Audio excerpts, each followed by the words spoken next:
Добар ден и добре Жарко во уште едно откриени тајни. Добар ден Сања, добар ден за нашите почитувани гледачи. Денеска Жарко зборуваме на една доста интересна тема која што треба на сите кои што не следат редовно да им помогне и секако да им го олесни патот до успехот.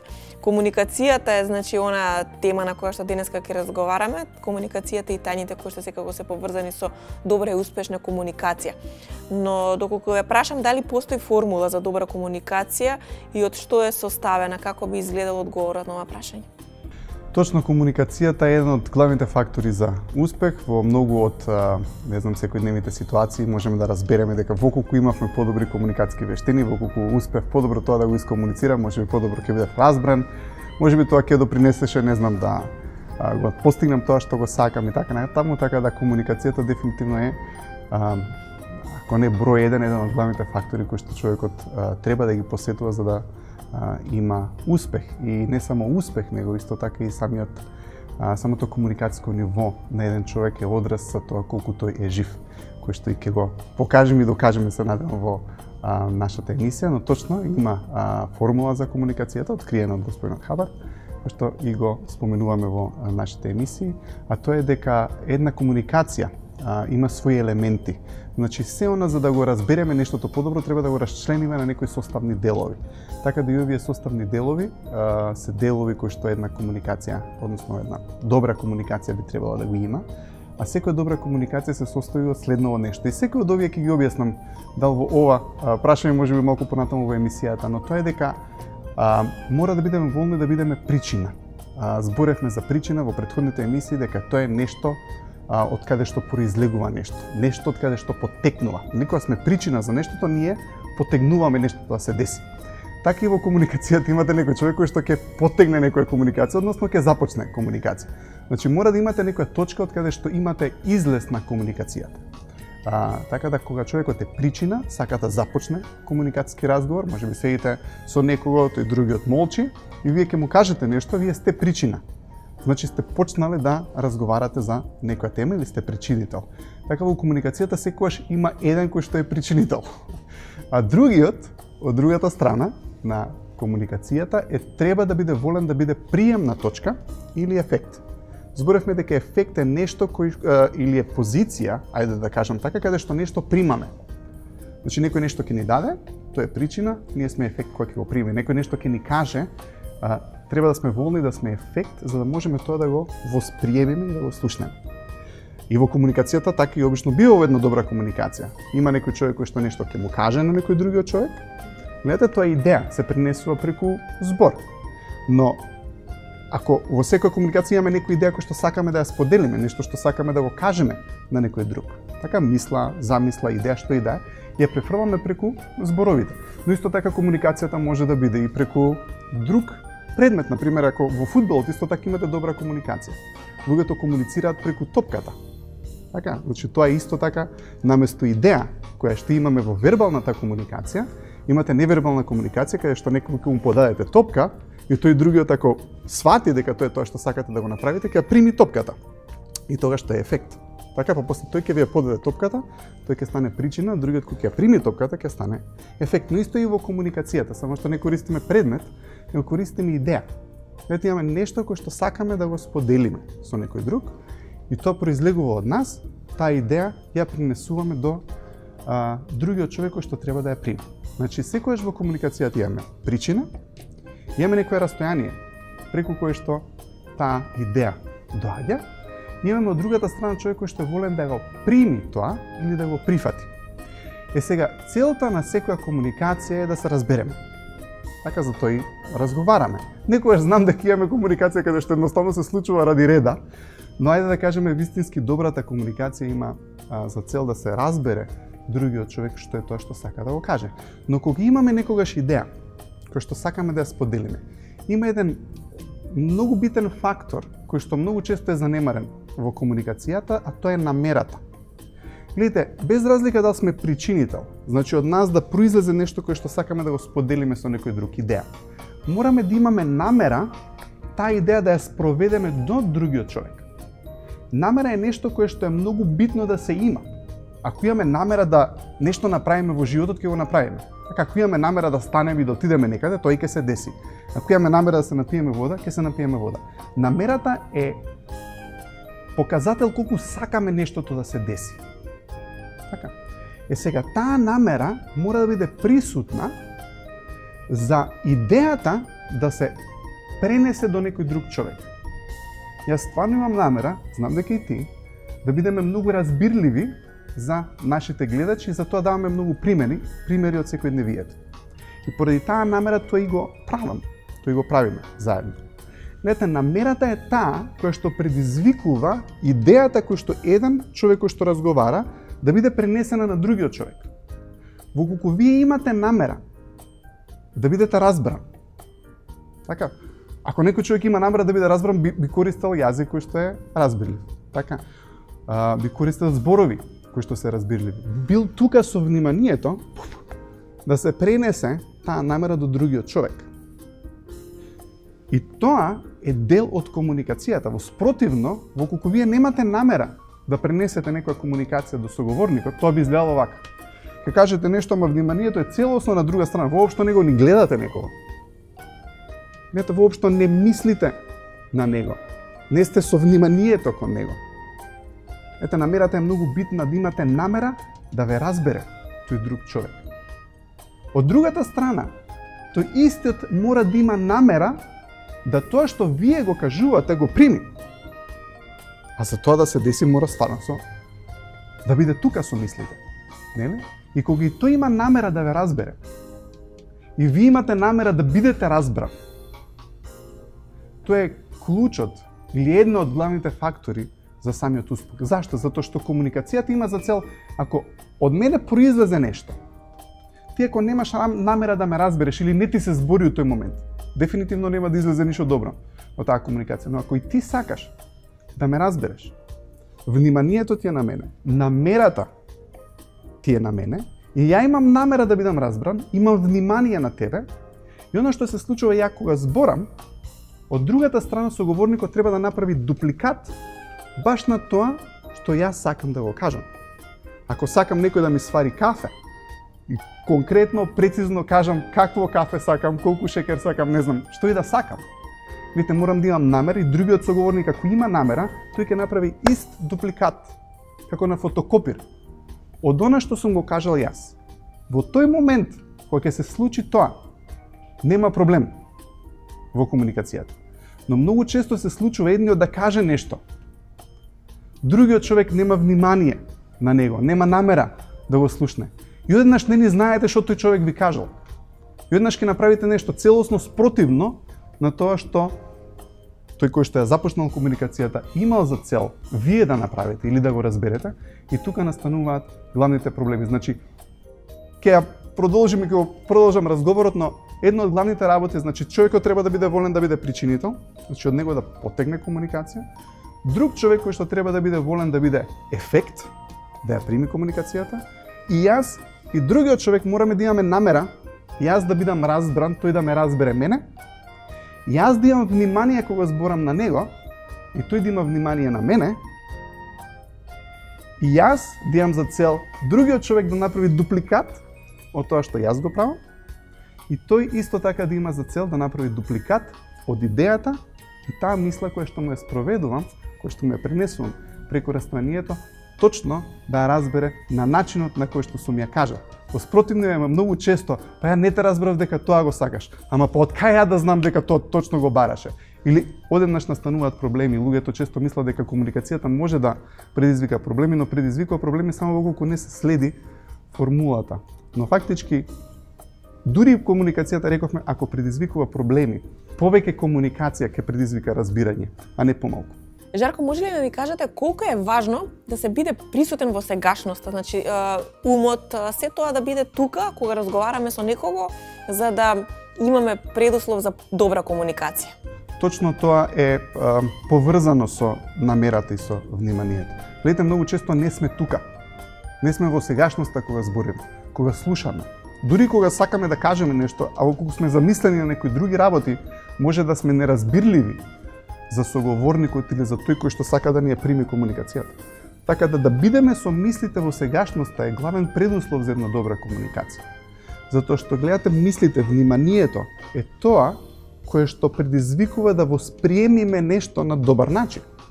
Околку некој нешто мене ми збори, ама 90% од вниманието не ми е на него, ми е свртено на нешто друго. Само со 10% сум присутен на тоа што тој ми го збори. Нема да восприемам се. Нема да восприемам што тој точно сака. Нема да можем да го направам тој дупликат баш таков каков што се бара од него. Може ќе пропуштам нешто кое што е многу битно, може некој збор ќе пропуштам, можеби ќе му ја пропуштам емоцијата, може ќе му ја пропуштам намерата со која што тоа ми го кажува. Така да предуслов за успешна комуникација со вниманието да бидеме во сегашноста. Не честопати го спомнуваме реактивниот ум како причина за многу негативни работи што ни се случуваат во животот. Едно од тие негативни работи кои што реактивниот ум ги прави, па ќе кажам тоа е дел од умот кој што е негативен, подсвесен, кој што влие негативно врз нас. Го има објаснето во книгата Дианетика за сите оние што сакаат повеќе да откријат како тој ум негативно влие врз нив. Но ни ги одзема мислите. Гледате, тоа се дамнешни, болни емоции, искуства кои што фактички ни заробуваат дел од нашето внимание там. Нешто ќе ни се случи лошо, ќе имаме кавга со некој човек утрото. И можеби до 5 попладне не сме во сегашноста. Знаете, се уште сме со мислите заглавени на нешто кој што ни се случило утрото. Некој што остануваме со мислите заглавени на болни искуства од минатото кои што со години завршило. И тие болни искуства, трауми, крадат дел од нашето внимание и тоа е заробено во тој реактивен ум. И секако целта на дианетиката и она што го правиме е како да се ослободи тоа внимание од тие болни искуства и да дојде во сегашноста за да човекот може да биде тука. Намерата секако е поврзана и со вниманието, зашто колку човекот е по тука со неговото внимание има и повеќе намера да, пак ќе кажам, да биде разбран или да го разберат. Честопати ни се случува со некои луѓе да немаме добра комуникација, не можеме ниту во очи да се погледнеме со нив поради одредени причини. И колку соочувањето може да биде фактор во сето ова? И соочувањето е токму поврзано со вниманието. Гледате, кога разговарате со некој луѓе, имате луѓе кои што им е многу тешко да гледаат во други луѓе. Морате да погледнете во човекот. Некојаш вниманието, односно погледот, не го насочуваат луѓето кон нас, него го гледаат наоколу, па доле, па на страна, некојаш се премногу срамежливи, немаат само доверба ќе ја наведнат главата. Видите, за да имате успешна комуникација, мора некого да го гледате во очи. И тоа не значи, но од другата страна, па гледате што се случува. Имате соговорник кој што па ако го гледате во очи, на него му станува непријатно. Гледате, тоа е фактор поврзан повторно со комуникацијата. Колку можете да бидете тука и едноставно да споделувате некакви идеи со некој друг човек, при тоа да не ви биде незгодно, непријатно, што ќе помисли за мене, дали ќе ме разбере како што треба или така натаму. Колку ги имаме сите овие негативни мисли во нашето ум, не можеме убаво да комуницираме. Треба навистина да сме безгрижни во врска со комуникацијата. Едноставно да имаме сигурност дека сето тоа што ќе го кажеме ќе биде разбрано како што треба. Дури ако не е разбрано како што треба, имаме повторна шанса да го коригираме и да бидеме разбрани како што треба. Но многу е битно човекот за да има добра комуникација да биде тука. А подразбирам да биде тука, значи да биде во сегашноста, да биде високо со емоциите, да е волен да го завземе тој простор, затоа што гледате, ако човекот нема простор околу себе, нема каде да ја сподели својата идеја. Во тој простор, ако го нема, не може да се најде човек. Видите, тој ќе се изолира. Комуникација подразбира да имате барем уште еден човек околу вас. Така можеме да се комуницираме сами со себе, но многу често тоа па и не е добро поради тоа што го реактивираме тој реактивен ум, ако не знаеме како стварно да се имаме таа комуникација со сами себе. Комуникацијата подразбира да имате луѓе околу вас. А за да имате некои луѓе околу вас, мора да имате простор каде што тие луѓе ќе дојдат. Кога не сте волни да отидете на некоја забава и се срамите од луѓето, не можете да ги соочите тие луѓе. Или не можете да отидете на интервјуто, или не сакате дома да дојдете да се погледнете девојката, сопругата, сопругот, не знам, свекрвата, родителите. Видите, ако ги избегнувате тие луѓе, тогаш не може ни да има добра комуникација. Така да соочувањето е предуслов, затоа што соочувањето подразбира да човекот е волен да биде таму пред некого, да може да погледне во некој да му каже тоа што сака да го каже. И точно е дека некогаш има причини зашто не можеме некого да соочиме. Несоочувањето дефинитивно, повторно ќе кажам, поврзано со тој негативен дел од умот кој што го нарекуваме реактивен ум, кој што влие негативно врз нас, кој што ни дава негативни емоции, кој што ни дава негативни мисли, кој што не тера да размислуваме на негативен начин, кој што не прави да се чувствуваме без самодоверба и сигурност, но често пати за соочувањето да ни падне, сме самите криви. Многу често се случува да направиме некоја постапка која што не треба да направиме, или сме требале да направиме некоја постапка, а не сме ја направиле за некој човек. И често пати после тоа се случува да не сакаме да го соочиме. Ќе почнеме да го одбегнуваме. Но тоа е некоја тема за наредните емисии, каде што повеќе ќе објасниме за самото тоа, но соочувањето дефинитивно паѓа кон останатите луѓе и комуникацијата се губи ако имаме чувство дека некогаш на некој друг човек сме му сгрешили. И секако тоа не значи дека кога некој човек се повлече од нас и не е во комуникација со нас или некогаш не може, нема доволно време да искомуницира со нас, тоа не значи дека причината е дека нешто ни сгрешил или направил нешто кое што не е во ред. Она што сакам да го кажам е дека некогаш се случува да кога ќе направиме некоја постапка кон некој човек кој што не е за нашите стандарди добра, тешко ни е да го соочиме. Но да повторам, не значи дека кога некои луѓе не комуницираат со нас или нема доволно време да искомуницираат или ние немаме доволно време да искомуницираме со нив, не значи дека причината мора да е дека нешто ни сгрешили, дека ние нешто на некого сме му сгрешили.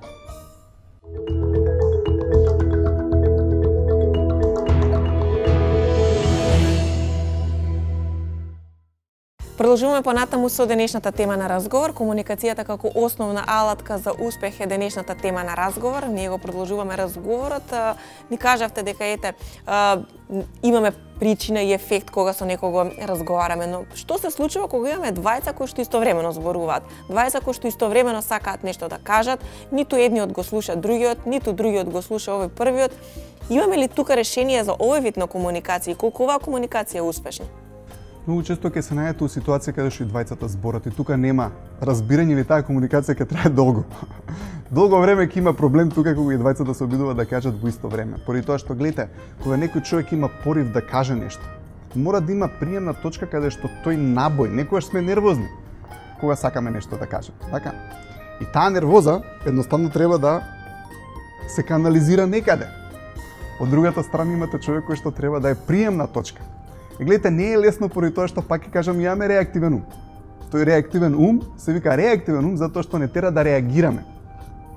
Некој ќе каже некој збор, нешто ќе ни каже и до толку тоа ќе не вознемири да не може човекот да се спречи да го дослуша другиот, него тој реактивен ум го тера у истиот момент да каже нешто можеби против него. Некој близок наш ќе каже еден збор. Или децава еден збор ќе кажат, родителите ќе експлодираат до воздух. Не знам, сопругата нешто ќе му каже на сопругот баш тоа го нервира и не може више да се контролира, има импулс да и врати, да и каже работи кои што не треба или сопругот ќе направи нешто, сопругава ќе изреагира. Значи немате разговор, имате реактивни умови кои што меѓусебно се обвинуваат, се караат, па ти си крив, не, ти си крива и така натаму. Дефинитивно човекот мора да биде волен, да биде во сегашноста. Треба да знае како да го контролира тој реактивен ум. Имаме вежби, како можеме тоа да го направиме. Треба да сме со вниманието тука. И треба да сме волни да сме ефект. Некогаш имаме луѓе кои што обсесивно сакаат да бидат причина. Тоа се луѓе кои што имаат компулзивна или обсесивна комуникација. Некогаш сте видели имате човек кој што не може да го спречите да збори. Едноставно збори. И ќе видите дека луѓето во неговата околина не се чувствуваат убаво. Поради тоа што не им дозволува тие да почнат да зборат. И обично тие после некое време до толку се преплавени со таа обсесивна комуникација на соговорникот да више не му се ни збори. На него не му се кажува ништо. Често ќе видите дека имате таков брачен пар каде што едниот многу збори, другиот е многу тивок. Фактички се компензираат еден со друг за несоодветниот баланс кој што комуникацијата го има. Но тоа е способност да човекот биде причина, значи од него да произлезе нешто, но истото треба да го има како способност и да биде ефект. Значи да молчи и да има способност да слуша. Видите, слушањето е голема способност. можеби некојаш заборавана, недоволно потенцирана. Но кога имате некој добар слушател, секој сака да е со него. Секој се чувства убаво да е со него, затоа што слушањето е многу терапевтска алатка. Кога имате некој човек кој што слуша, тој човек е волен да биде ефект. Ние зборевме по тонската скала на емоции дека високо по скалата на емоции луѓето сакаат и да се причина, ама сакаат и да се ефект. Може да ги имаат двете позиции. Воколку имате некој човек кој што обсесивно сака да е само причина, тој обсесивно ќе збори. Од него обсесивно ќе потекнува комуникација. Од друга страна може да имате некој соговорник кој што обсесивно молчи и ќути. И тоа не е добро затоа што тој па обсесивно сака да е ефект и не сака од него да започне комуникација. Така да едната и другата ситуација не е добра, мора да имате баланс помеѓу причина и помеѓу ефект и комуникацијата мора да биде секогаш двонасочна комуникација. Што тоа значи? Дека ако од мене потекне комуникација кој некој друг човек, тој треба да биде способен да дослуша, да ми даде потврда. Видите, тоа е нешто кое што забораваме многу често да го кажеме. Што значи потврда? Потврда значи некој да ти даде некаков сигнал или збор дека те слушнал. Може да ти покаже вака и да знаеш дека те слушнал, или може да ти каже супер за тоа што го направи, те сватив, те разбрав. Ето тоа е мало зборче, кое што му кажува на соговорникот дека е слушнат и дека е разбран. И тоа има тенденција, ако го направиме како што треба, да целиот тој можеби порив да комуницира или да биде разбран, едноставно да заврши во тој момент. Воколку на некој човек не му даете потврда дека сте го слушнале, тој постојано ќе ви збори за истата тема. Повторно. И ако имате ситуација во животот, каде што еден од луѓето постојано ви збори за едната иста работа, тоа значи дека од другата страна никогаш не бил вистински разбран. Кога ќе е вистински разбран од другата страна и ќе му се даде потвора, те свати, те разбрав. Жал ми е што ти се десило тоа, или браво за сето тоа што си го направил, тогаш човекот ќе се чувствува убаво. Во спротивно има проблеми и може да настанат кавги затоа што едниот не се чувствува разбран. Цело време ти го зборам ова, ама истава работа ти ја повторувам 100 пати. Како еднаш не ме разбереш? И тоа знае да се деси воколку комуникацијата не е соодветно направена. Жарко, комуникацијата често, односно секогаш ни дава реалност и податоци за околината. Но што се случува доколку имаме недостаток на комуникација? Што во тој случај со разбирањето и сваќањето на околината? Кога имаме недостаток на комуникација, човекот пак ќе почне обсесивно да бара одговор. Гледате, комуникацијата е двонасочна улица, така да кажем. Ако прашате нешто, сакате да добиете одговор. Ако не добиете одговор на вашето прашање, имате тенденција да повторите пак. Во суштина испомнавме еднаш, разговаравме на оваа тема, начнавме на кратко, а тоа е дека кога човекот нема да добие одговор за нешто, има тенденција да се фиксира на тоа нешто. Вете, чувствувате дека можеби нешто не е во ред со од другата страна, ќе прашате некого нешто и другиот човек нема да ви даде одговор за тоа. Или го избегнува одговор. Си каже зошто го избегнува одговор. Сега му се фиксира на соговорников вниманието на тоа дека не го добил одговорот. И тоа креира мистерија. Тоа креира незнаење. Фактички мистеријата е незнаење. Вие сакате да знаете нешто, ама од другата страна немате одговор за тоа. И таа мистерија има тенденција да ни го фиксира вниманието на тоа. И човекот бива фиксиран и бива обседнат со дадената ситуација. Може да биде обседнат со даден човек, може да биде обседнат со зашто го немам овој одговор, поради што е тоа. Нето човекот почнува да мисли зошто, му се вклучува тој реактивен ум. Да не е заради ова, да не ме сака, да не ова се случило, да не има друга, да не има друг. Гледате, кога немате одговор за нештото, умот има тенденција да се фиксира на тоа и поради тоа што нема одговор, ќе почне да ги бара одговорите во тој негативен дел од умот, реактивниот ум, а таму никогаш нема исправни одговори. Или можеби, не знам, мајката знае дека ќерката или детето или синот, како и да е, дека треба да се врати во 12 саат од искачање. Нема одговор. Го бара по телефон, кај си му пишува порака, зашто не си вратен уште? Ето, другата страна немат одговор. Што се случува во моментот кога нема човекот да добие одговор за нешто? Почна да се фиксира на тоа, ќе го разбуди сопругата, бе го нема, синот ја нема, ќерката ќе почне да врти на други луѓе, затоа што се крира мистерија. Гледате, се крира незнаење. од другата страна. Тоа незнаење нема за цел, него предизвикува да не фиксира, затоа што другата страна може не го прави тоа намерно. Но она што се случува е, ни се фиксира вниманието баш на тоа затоа што го немаме одговорот и се случува нешто кое што го нарекуваме глад за одговор. Кога имате некој празен простор, тој има тенденција да се пополни сам себе. Ке ставите празна кутија надвор и набрзо ќе видите дека ќе се пополни можеби со ѓубре или со што и да е, да ставаат луѓето во таа празнина, но има тенденција таа празнина да стане полна. Исто и со умот, воколку немаме одговор зошто нештото се случило или можеби каде е синот, керката, зашто касни, така натаму. Имаме тенденција да ги пополнуваме таа празнина со мисли, емоции, негативни мисли од реактивниот ум. И однаш ќе почнете да размислувате, зашто касни, да не знам, излезене со кола па да му се случило нешто, или отиде у кафич, па да не му се десило нешто у кафич, па каде е до сега.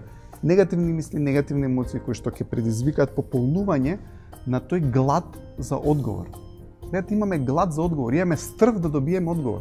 И кога немате одговор за нештото, тогаш имате тенденција да го пополните таа празнина на немање на одговор со различни мисли, различни пресметки, различни калкулации кои што многу често воопшто немаат врска со реалноста. Во случајот на детево ќе дојде можеби последен саат, ќе рече па добро, не можев да дојдам или ова се деси и ништо толку страшно не испаднало како што сме мислеле дека е. И пак ќе кажам, во грото случаевите и не е така.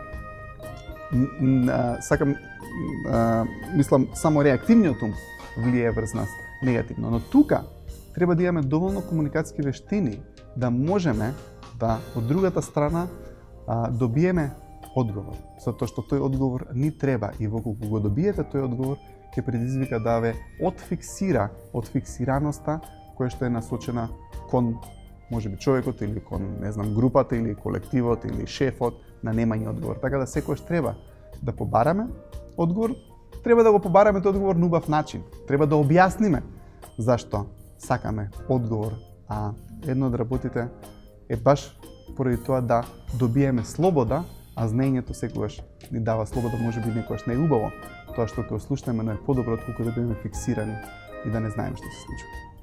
Сега секако дека би ве прашала повторно и за тонската скала, иако во секоја емисија споменуваме, никогаш не е доволно да се разбере тонската скала и да се разбере нејзиното влијание. Како е влијанието врз комуникацијата кога станува збор на тонската скала? Дали оние тонови кои што се повисоко на тонската скала имаат подобра комуникација за разлика од оние долните?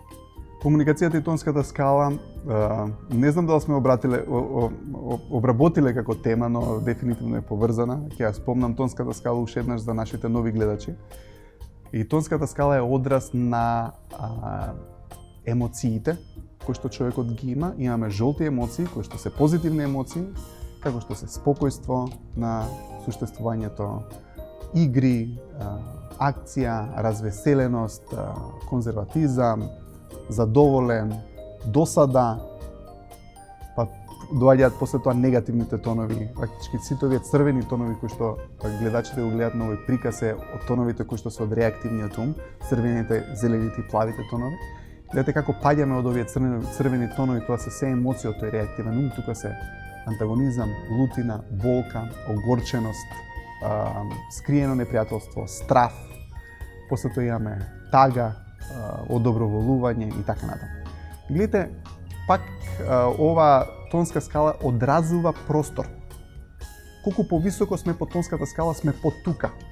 Гледате, кога човекот е тука и е присутен и е волен да комуницира, луѓето привлекува внимание кај другите луѓе. Така. Значи, колку е повисоко човекот по тонската скала, има поголема желба да се изрази и да комуницира. Некој човек кој што е, например, на ентузијазам. Видите колку сака да збори за работи кои што му значат. Човекот кој што е на ентузијазам ќе збори за длабоки идеи кои што ги има. Ќе збори за работи кои што му се многу битни да ги спроведе, кои што се за него многу важни да ги направи. Има некоја цел, има нешто кое што сака да го спроведе. Како паѓаме по тонската скала, ќе видите конзерватизам. Конзерватизам е интересен тон, каде што мора да му дадете многу објаснувања и податоци за да ве разбере. Затоа што видите како паѓаме по тонската скала, значи дека животот не има повредено и малку сме повлечени од животот. Ентузијазам е човек кој што не гледа у стопови у негативни работи. Гледа едноставно дека ќе успее и трга, и тоа е заразна емоција која што едноставно ве привлекува со него. Но кога ќе паднете на конзерватизам, имате луѓе кои што морате да им дадете многу факти. Видите, да ги убедите со многу факти дека нештото е така. Видите, ентузијазмот едноставно донесува идеја и оди. На конзерватизам, човек кој што е на конзерватизам мора многу да му разговарате и ќе биде он предпазлив во комуникацијата. Гледате, конзервативниот човек нема да се залетува веднаш, ќе биде предпазлив, ќе мора да провери уште еднаш, па уште еднаш да провери, по овој факт да го провериме. Ќе биде малку на стоп као комуникација, но не е лош тон. Како паѓаме надоле, имате на пример тон досада. Тонот досада ќе збори само за обични работи, за секојдневни работи. Што и да му кажете нешто повеќе кој што е позначајно, едноставно ќе го одбие. Не е заинтересиран да збори за нешто кое што можеби на вас ви е многу битно. Но ако му кажете за секојдневни проблеми, за секојдневни работи, ќе е волен да збори за тоа. Секоја друга комуникација има тенденција да ја отфрли. И не можете да го заинтересирате тој човек на таков начин. Со ентузијазам, на пример, за некоја работа на него кој што му е нереално. Едноставно, ако сакате да влезете во комуникација со тој човек, ќе треба да знаете дека него го интересираат работи кои што се општи работи, секојдневни работи. Лутина или антагонизам. Гледате, тука комуникацијата се на некој начин куршуми, обвинување, лаги. Фактички, лутиот човек секогаш лаже. Се што е добро го прави лошо, се што е лошо го прави добро. Затоа што лутина е реактивен тон, реактивна емоција. Некој човек кој што пред 2 сата ве сакал многу и сега ви е лут, ви кажува колку сте лош, колку сте за никаде, колку сте... И после ќе му помине лутината, па ќе се крене на повисоката емоција, ќе видите дека има целосно различна комуникација. Но кога имате лутина и антагонизам, едноставно гледате секавици од очите, некојаш не сака воопшто ни да ви збори. И тоа е антагонизмот. Гледате, ви го одбегнува погледот. Точно знаете дека не сте добре дојден во неговиот простор. И болje да не се започне со комуникација. Лутина, омраза, ќе имате викање. Ќе имате жестина во комуникацијата и секојаш ќе биде лоша. Се нешто добро што ќе сакате да му кажете на тој човек, ќе го стопира. Затоа што лутината, омразата е насочена кон деструкција и ќе има деструкција. Огорченост. Огорченост е тон каде што ќе ви каже, ако е огорчен кон вас, на еден или друг начин дека нештото сте го сгрешили. Но нема да биде така отворено како што е со лутина и со омраза. Ето, огорчен човек значи дека нешто сте му сгрешили на него и сте го повредиле и ќе ви направи да се чувствувате криви за тоа што сте го направиле. И тоа ќе биде изразено со зборови некогаш, или ако е на тон неизразена огорченост, затоа што има и точно таков тон неизразена огорченост, нема ништо да ви каже. Но ја чувствувате одбивноста на неговата емоција, разочараноста на неговата емоција и знаете и вие се чувствувате дури без било каква комуникација дека нешто сте сгрешили. Затоа што и тоа е комуникација. Гледате, емоцијата која што тој еманира, која што излегува од него, можете многу што да добиете како податоци од самата емоција. Ако имате некој човек кој што ви е високо со емоциите и сака да ве гушне, знаете што тој човек мисли за вас, што чувствува за вас, така натаму некој кој што ви е на огорченост или омраза, исто така само по себе е. Како паѓаме надоле по скалата, имаме еден тон за кој што обративме многу време, тоа е скриено непријателство. Ако го видиме на сликичката, имате насмевка и пружење на рака, од другата страна има нож кој што, ако го сврте грбот, знае да ви го забоде. Значи, скриено непријателство е тон баш таков, дека нема доволно соочување да се соочи со вас и да ви каже, може од тон лутина или омраза дека не ве сака и дека нешто сте му сгрешиле, но поради тоа што не може тоа да го направи, ќе ви се насмее и мислите дека ви е пријател. Но од другата страна, кога најмалку ќе очекувате, ќе добиете удар или озборување, или ќе каже нешто за вас кој што најмалку го очекувате и ќе се разочарате од него. Ќе рече, како може овој ми е пријател, толку добро мислев за него. Мислите дека и он добро ми мисли, но во суштина не е тоа така. Ето, во скриено непријателство имате целосно вртење на фактите. но го прави тоа на многу по лош начин, би кажал, од тоното лутина. Поради тоа што не е тоа отворено да он сака да ве спушти со емоциите, него ќе го прави на скриен начин. Вие ќе му кажете колку убаво сте си поминале некаде во некој хотел, и он нема да ти каже ништо лошо, он ќе рече да. Ама знаеш што? Тоа не е хотел каде што идат такви луѓе како што си ти, например. Се треба да си дозволиш, не знам, во малку подобро место да престојуваш. Или ќе победи вашиот тим, и никогаш нема да ви се јави кога ќе победи вашиот тим, ама кога ќе изгуби вашиот тим, на еден или друг начин ќе ти стави до знание дека знае дека вашиот тим им е изгубено и ќе се чувствуваш неубаво. Или ќе ти инвалидизира и ќе те омаловажи на начин на кој што е скриен. Ти доаѓаш да се видиш со него или да комуницираш со него на пријателски начин, но намерата и зборовите кои што доаѓаат, зборовите можеби да се пријателски, да изгледаат пријателски, но чувствуваш дека нешто не е како што треба. Но и самите тие зборови обично имаат критика, инвалидизација, секојаш ви кажува дека е за твое добро, дека сето тоа го прави само за да те подобри, но ти не го чувствуваш дека е така. Така да скриеното непријателство ќе има комуникација, но комуникацијата ќе биде со намера човекот да биде спуштен, да биде инвалидизиран, да биде омаловажен, така натаму како паѓаме по тонската скала, во тага човекот воопшто не ни сака да збори, апатија исто така нема комуникација. Така да како паѓаме по тонската скала, сваќаме дека факторот на комуникација се губи, и токму поради тоа кажав на почетокот дека комуникацијското ниво е одраз на живоста на еден човек. Колку повеќе човекот сака да комуницира, толку повеќе е жив.